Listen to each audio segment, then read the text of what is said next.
கடந்த சில ஆண்டுகளுக்கு முன்னால் தங்களால் திருக்குரான் தமிழாக்கம் வெளியிடப்பட்டது.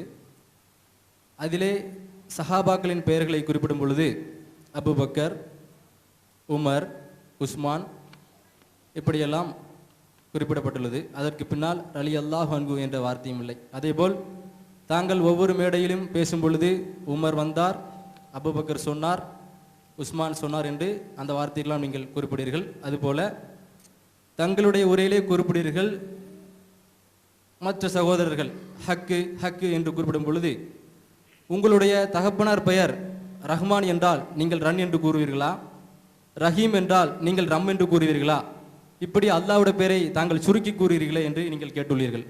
ஆனால் உயிரினும் மேலான நபிகள் நாயகம் ஸல்லல்லாஹு அலைஹி வஸல்லம் அவர்களை அப்படியே பின்பற்றி இந்த மார்க்கத்திற்காக தங்களுடைய உயிரையும் அர்ப்பணித்த இந்த சஹாபாக்களின் பின்னால் அல்லாஹ்வே சொல்கிறான், ரலியல்லாஹு அன்ஹும் வரலும் அன்ஹும் என்று சொல்கிறானே.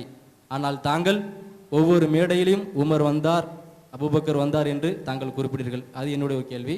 அது மட்டுமல்லாமல் கேள்வி, சஹாபாக்கள் பெயரை உங்களுடைய தமிழாக்கத்தில் குறிப்பிடும் பொழுது குரான் தமிழாக்கம் நம்ம வெளியிட்டிருக்கிறோம்ல, அதை பற்றி அவர் கேட்குறார். அதில் அபூபக்கர், உமர் குரானை தொகுத்தவர்கள் அப்படின்னு பட்டியல் போடும்போது அபூபக்கர், உமர் யார் யாரெல்லாம் தொகுத்தாங்களோ அந்த பேரை நீங்கள் போட்டிருக்கிறீங்க. அதில் ரலியல்லாஹு அன்ஹு சொல்லி அதில் போடலை.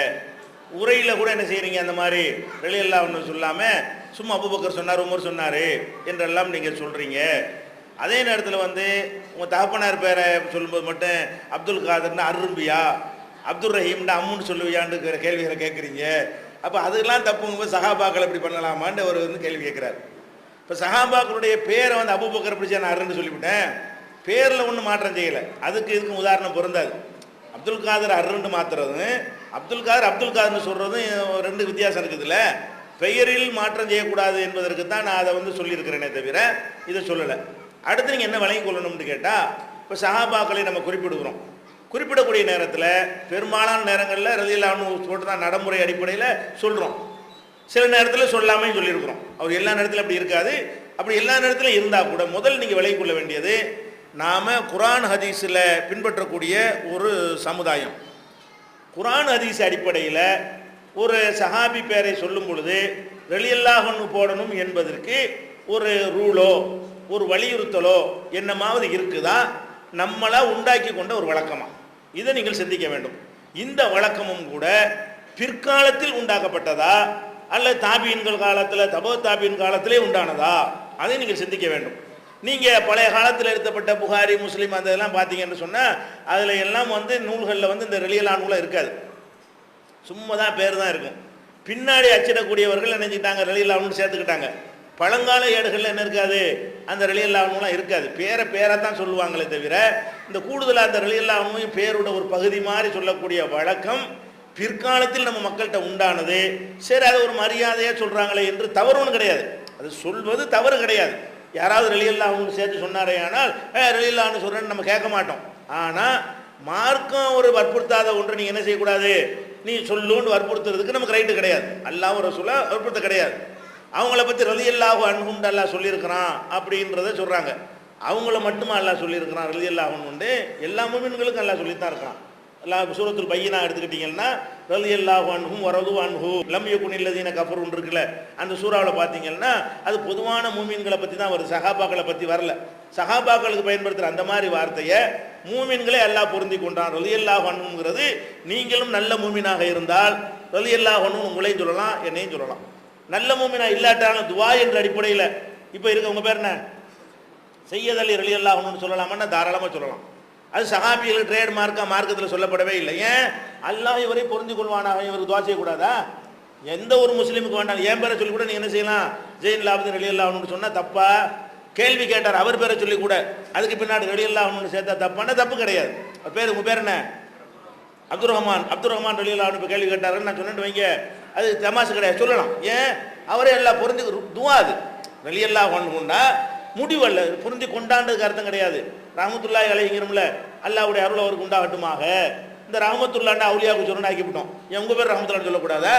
ரஹ்மத்துல்லாஹ்னு ஒரு ஆளுக்கு பேர் ரஹ்மத்துல்லாஹி அலைஹி சொன்னார்கள்னு சொல்லலாமே. இப்ராஹிம் ரஹ்மத்துல்லாஹி அலைஹி சொல்லலாம். ஏன் அல்லாஹ்வுடைய அருள் அவருக்கு உண்டாகட்டுமாக. ஒருவருடைய பெயரை கேட்கும் பொழுது அவருக்கு நம்ம துவா செய்ய விரும்பினால் அந்த பெயரோடு சேர்த்து சொன்னால் அது குற்றமாண்டா குற்றம் கிடையாது.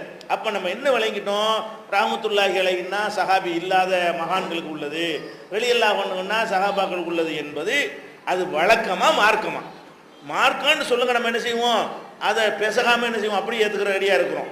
மார்க்கத்தில் குரானில் எங்கேயாவது கட்டளையாக இருக்குதா, ஹதீஸில் எங்கேயாவது கட்டளையாக இருக்குதா, அதை சொல்லி சகாபாக்கள் பேரை கேட்டால் அப்படி தான் சொல்லணுங்கிற ரூல் வந்து நம்மளே தானே உண்டாக்கிட்டோம். அதை நீங்கள் என்ன புரிஞ்சுக்கொள்ளணும், யார் கொண்டாலும் சொல்லலாம். ஏன்னா இஸ்லாத்தில் உள்ளதை இஸ்லாத்தின் பெயரால் நீங்கள் அதை கம்பல் பண்ணால் சில நேரத்தில் சொல்லாமல் கூட விட்டு காட்ட வேண்டி இருக்கிறது. ஓ இது இப்படி கட்டாய கடமைன்னு நினச்சிக்கிட்டு இருக்கிறாங்க, அது வந்து நம்ம மாற்றணுமேங்கிறதுக்காக கூட சில மாற்ற வேண்டி இருக்குது. அதனால அது அல்ல சகாபாக்களை மதிக்கிறது. சகாபாக்களை மதிக்கிறதா என்னன்னு கேட்டால், அவங்க எப்படி மார்க்கத்தில் பொய் சொல்லாமல் இருந்தார்களோ, இந்த மாதிரி வந்துக்கிட்டு முன்னாடி ஒன்று அறிவிச்சுட்டு அதுக்கு தகுந்த ஆதாரம் தேடாமல் இருந்தார்களோ, முன்னாடி பெரிய அறிவிச்சு போடுறது, அதுக்கு பின்னாடி ஆள் கிடைக்கான்னு தேடுறது, அது மாதிரியான வேலையெல்லாம் சகாபாக்கள் செய்யலை. அது மாதிரி நம்ம நடக்க வேண்டும். சகாபாக்கள் நினைஞ்சாங்க கொள்கைக்காக வேண்டி தியாகம் பண்ணாங்க, கொண்ட கொள்கையில் உறுதியாக இருந்தாங்க. அதுதானே உங்களை மதிக்கிறது. சகாபாக்களை மதிக்கிறது என்று சொன்னால் பேரோட சேர்த்து இப்படி சொல்வதனால அந்த மதிப்பு வராது. ரசூல் ஸல்லல்லாஹு அலைஹி வஸல்லம் பேரை கேட்கும்போது ஸல்லல்லாஹு அலைஹி வஸல்லம் சொன்ன உடனே ரசூலுல்லாஹ் ஒருத்தர் மதிச்சர் ஆயிடுவாரா? அவர் ஃபாலோ பண்ணால் தான் ஆக முடியும். அதனால சகாபாக்களை மதிக்கணுங்கிறதுல அவங்களுக்கு துவா செய்யணும் என்பதில் எல்லாம் நமக்கு மாற்றுக்கிறது கிடையாது. அது மார்க்கத்தில் கம்பல் பண்ணப்பட்டால் அதை நாங்களும் கம்பல் பண்ணுவோம். மார்க்கத்தில் கம்பல் பண்ணாத ஒரு விஷயமா இருந்தால் விரும்பும் போது சொல்லுவோம், விரும்பும் போது விடுவோம். இதை எப்படி குற்றப்படுத்த முடியும்? உங்கள் பழக்கத்துக்கு வித்தியாசமாக இருக்குன்னு குற்றப்படுத்த முடியுமே தவிர மார்க்கத்துக்கு விரோதமாக இருக்குன்னு குற்றப்படுத்துகிறாருன்னா அதுக்குரிய சான்று வேணுமா இல்லையா? ஆதாரத்தை நம்ம எப்படி நம்ம அல்லாஹ்வுடைய அதிகாரத்தை கையில் எடுத்த மாதிரி ஆயிருமே. அது வந்து அந்த ரலியல்லாஹு அன்ஹு சொல்லக்கூடிய ஒரு விஷயம்னு வச்சுருங்களேன்.